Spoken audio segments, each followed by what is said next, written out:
Chapter 7.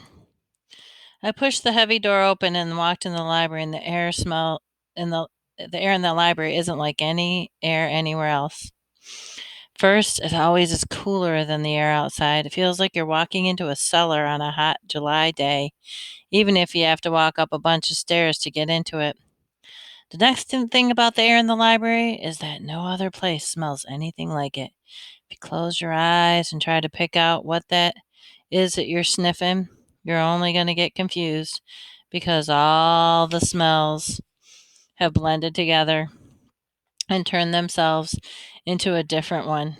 As soon as I got to the library, I closed my eyes. I took a deep breath and I got a whiff of leather on all the old books. A smell that got real strong if you picked one of them up and stuck your nose real close to it when you turned the pages. And then there was a smell of cloth that covered the brand new books and the books that made the splinting sound when you opened them. Then I could sniff the paper, the soft, powdery, drowsy smell that comes off the pages in little puffs when you're reading something or looking at or pictures or kind of hypnotizing smell. I think it's the smell that makes many folks fall asleep in the library. You'll see someone turn a page, and you can imagine a puff of page powder coming up real slow and easy until it starts piling on the person's eyelashes, weighing them down so much that they stay down a little longer after each blink, and finally making them so heavy they just don't come back up at all. Then their mouths open and their heads start to bounce up and down like they're bobbing a big tub of water for apples. And before you know it, whoop, zoop, sloop, they're out cold. Their face thunks down smack dab into the book. That's the part that gets librarians the maddest. They get real upset if folks start drooling on their books, and page powder or not. They don't want to hear no excuses. You got to get out. Drooling in the books is even worse than laughing out loud in the library, and even though it might seem kind of mean, you can't really blame the librarians for tossing your drooly folks out, because there's nothing worse than opening a book, having all the pages stuck together from somebody's dried up slobber. I open my eyes and start looking for Miss Mills or Miss Hill. She wasn't at the lending desk, so I left my suitcase with the white lady there. I knew it would be safe. I walked between the stacks to see if Miss Hill was putting books up. 3 doggone times I walked through that library, upstairs and down, and couldn't find her. I went back to the librarian and lending desk, and I waited. And she looked at me, and she smiled and said, "Yes? Would you like to retrieve your suitcase?"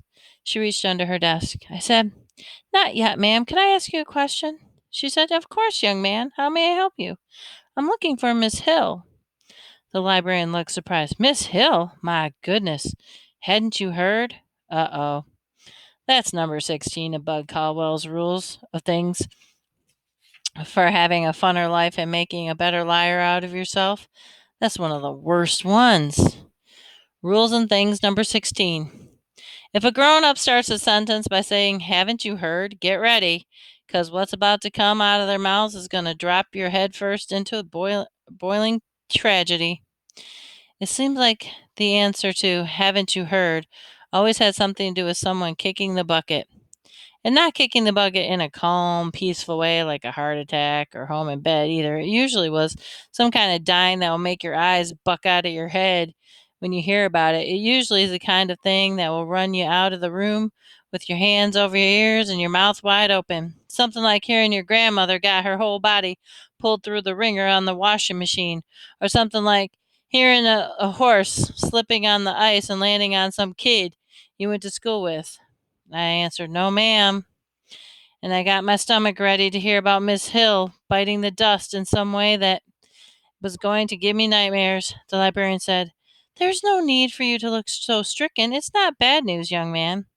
She laughed in a quiet librarian laugh and said, "Really, it's not bad news, unless you had matrimonial plans concerning Miss Hill." I pretend I knew what she was talking about. Most of the time, if you listen to how grown ups folks ask a question, they let you know what they want to hear. I said, "No, ma'am. I didn't plan that at all." She laughed and said, "Good, because I don't think her new husband would appreciate the competition." Charlemagne, Miss Hill, is currently living in Chicago, Illinois. I said, husband? You mean she got married, ma'am? Librarian said, oh, yes, and I must tell you, she was radiating happiness. I said, oh, and she moved all the way to Chicago? That's right, but Chicago isn't that far. Here, I'll show you. She reached under her desk and pulled out a thick leather book called Atlas of the United States America. She thumbed through a couple pages and said, here we are. She turned the book to me. It was a big map of Michigan and a couple of the states that were next to it. We're here. She pointed to the spot that said Flint, and Chicago is in Illinois, here in Illinois. They look pretty close, but I know how tricky maps can be. Shucks. They can put whole world on one page on the map. So I said, how long would it take somebody to walk that far? She said, oh dear, quite a while, I'm afraid. Let's check the distance.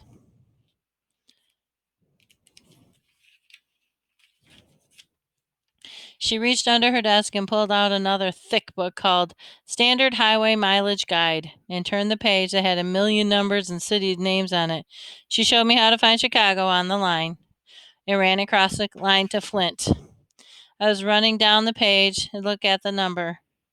There was just two of them when they joined up. It said 270. She pulled her pencil out and said, okay, this is one figure that shows the amount of required to walk to Chicago. Now, she pulled out a third book. Shucks, this is one of those bad things about talking to librarians. I ask one question already. She has digging us through 3 different books.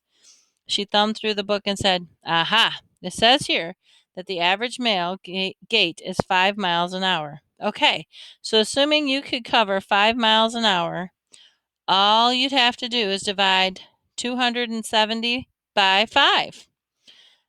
She did it and said, 54 hours. Much too long to be practical. No, I'm afraid you simply have to wait until Mrs. Rollins comes back to Flint for a visit. Shucks, Chicago might as well be a million miles away from Flint, and Miss Hill might as well be as squash crunch up mess in a washing machine. When she came down to helping me now, I thanked the librarian for the bad news and went to sit at one of the big heavy tables so I could think about what to do next. Going back to the home was out. It used to be that we'd get a new kid every once in a while, but lately it seems like there's a couple new kids every day, mostly babies, and they're mostly always sick. And it's not like I was the first when I first got there. Shucks, half the folks that run it don't even tell you their name. They don't remember yours unless you're in trouble all the time or getting ready to move out. After a while, I got my suitcase and I walked into the regular air that stinking smells of Flint. The library door closing, and after I walked out was the exact kind of door Mama had told me about. I knew that since I had closed the next one, one was about to open. So I went back under my tree, and before I knew it, I was asleep.